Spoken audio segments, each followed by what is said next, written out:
Hi, my name is Ashley Crowder. I'm the co-founder and CEO of VNTANA, and I'm so happy to be here with you virtually for AWE. Honestly, one of my favorite conferences. VNTANA is a 3D platform that makes it easy to create 3D e-commerce and social commerce experiences, which has proven to double conversion rate. So we work with tons of fashion brands, and there's a massive digital revolution that is happening within the fashion industry that is changing everything from design and manufacturing to sales and marketing and getting them into the metaverse and beyond. It started with B2B sales. COVID obviously shut down logistics everywhere, so people were forced to turn to digital to sell. And 3D gives people such a better understanding. After COVID, we were able to create 3D line reviews and assortment planning for our brand clients, including ODMs and brands selling to retailers like Nordstrom's and Bloomingdale's, and they loved it. We were able to replace physical samples with digital, which had huge cost savings. Samples are typically 3x the regular unit cost plus shipping. So cutting back even a few physical samples has hundreds of thousands of dollars in savings for the bottom line. In addition, you're making less. So you're reducing your carbon footprint, which is not only great for the earth, but companies in Europe have to pay for carbon credits. So it also affects their bottom line. And then of course it's increasing speed to market because you don't have to wait for the shipment, samples are often late, and because it's virtual, you can actually make changes based on feedback before you manufacture and make investments in expensive molds. Here's a quick 3D view of some of the 3D assets that are on our platform. Now, the retail value chain is a bit of a spider web, and there's tons of stakeholders that are internal and external. And most of the decision makers are not the actual designers. They don't have the design programs like AutoCAD, Rhino, Clo, Browser, etc. And that's not just in fashion. You think about car companies, all types of products that are designed in one way. And unless you have that software program, you can't open and look at it. So this has led to tons of screenshots and millions of emails with notes back and forth. It was generally a nightmare. But with web and 3D, people can simply share a link to anyone, no matter what their level, and they can interact and see that 3D model, drop a pin, make a comment. Super easy and streamlined. This has saved so many hours of painful email back and forth. Next, besides those internal and external stakeholders, we actually have companies like Mesh One we're working with that is using 3D for virtual product testing. This has had a huge cost saving because you're getting feedback way faster from way more people, and you're not limited by the number and location of consumers that you can test with. Now, of course, we're never going to get completely rid of physical testing, but this has allowed us to do a lot more testing of a variety of products and narrow it down to what we actually need to physically make and test, saving tons of money, increasing turnaround time, and reducing waste. Now that was all from the B2B design and manufacturing side, but 3D is also driving large ROI in e-commerce. We're seeing double conversion rates and increased cart size by 61% because 3D gives consumers such a better understanding of the product, they have the confidence to make that purchase online. Web AR also is helping reduce returns by 40% because it allows us to actually see the proper size of that product. So you take out your phone and scan this QR code, you can actually test out this 3D purse on the web and place it in your environment, and it will show up true to size. The number one reason purses are returned is it was bigger or smaller than I thought it was. Well, with augmented reality, you know exactly what the size is. And you can think about a number of products this would be good for: bikes, tents, furniture, anything where you really want to better understand how big that item is. And now you've got social platforms getting involved. Snap has really been one of the furthest on this and using amazing ML and AI to do product try-on. This is a Snap filter we made for Keen, so I'm actually not wearing shoes in that video. That's a digital overlay. And Snap released a study that this virtual try-on, and they did it in a combination with Deloitte, has increased conversion rate by 94%. They also are in development with some really exciting clothing try-on. We've worked with it some. It's not quite there yet, but it's going to be mainstream pretty soon. Okay, so now what about just digital? So everything to date has been how do we better streamline the process of physical products and sell them faster online?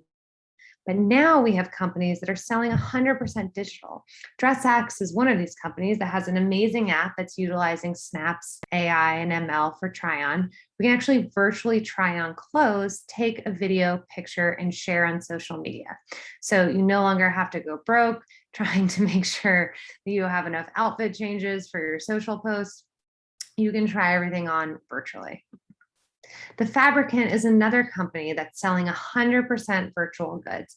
They do more brand partnerships, like these beautiful virtual clothing items they made for Puma. And you can go on and actually download and buy 3D assets. I was checking out their website and looking at their NFTs and came across our free trial version of our 3D viewer, which is pretty cool to see. So they're using our viewers so that people can actually see and interact with the 3D item before they purchase it. Now, people are making real money selling virtual goods. RTFK made $3.1 million in 7 minutes selling digital shoes as NFTs by Puosis. I hope I'm pronouncing that correctly. Now, this is interesting. They actually use Snap filters to allow fans to virtually try on the shoes before the drop.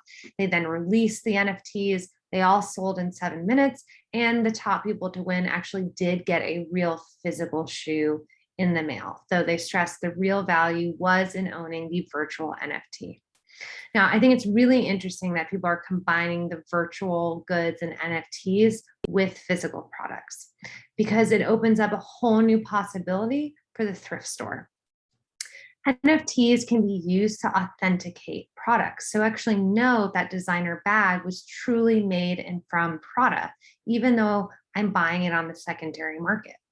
In addition, NFTs can hold commissions so that the original designer can keep getting paid every time that bag is resold, which is something that the fashion industry has never had access to before. Now, that being said, you don't have to have anything physical tied to that digital asset for it to have enough value for someone to buy it. Taco Bell was a brand that just proved this recently, which I thought was pretty cool. They released 25 tokens on Rarible, sold out immediately, the highest going for over $1,200.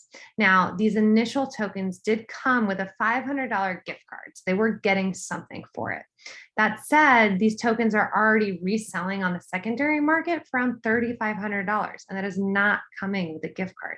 So people are willing to purchase the digital only. Gucci is another example. I'm sure you all heard of the Gucci bag that just was bought for $4,000 in Roblox. Now, people want their avatars to look good. They're willing to spend for fashion, even if it's just digital. I know all my friends' kids ask for their allowance in Robux, which is pretty incredible. It's very different from when I was getting quarters. Now, Gucci has really been a first mover in the space. They also sell over 200 3D assets on the Genies platform, so you can dress your avatar there. The issue with this is that they had to create multiple 3D files and multiple experiences for these two different platforms. NFTs are changing the game. NFTs are a contract of ownership for the metaverse. And so now users buy a virtual good, they truly own it. Whereas before, if you bought a virtual good or skin within a game, you were basically like renting it from that game because that game owned it. There was nothing to say outside of that game that you owned it. But now the blockchain verifies it and exists. So NFTs are enabling us to purchase virtual goods and own them across the metaverse, no matter what platform I'm on. So I can take that Gucci bag from Roblox to Fortnite and wherever else I go. This is what's becoming possible. So fashion brands can now sell digital clothing and even non-fashion brands, all types of digital assets as NFTs for people to dress their avatar and work and live in the virtual world across the metaverse. So I know that was a lot. In summary, 3D is changing everything that we think about products and purchasing and D2C to consumers. It is improving the design and manufacturing space because it's increasing speed to market, it's reducing carbon footprint, and significantly reducing costs. It's changing the sales and marketing game because e-commerce and social media, 3D and AR has proven to double conversion rate, increase cart size, and reduce returns. And then lastly, we are seeing brand new digital revenue streams with NFTs and in-game and platform purchases. I hope this was helpful. My name is Ashley Crowder. Please feel free to reach out with any questions. And I hope you are just excited as I am about this revolution that is happening with 3D commerce. Thank you.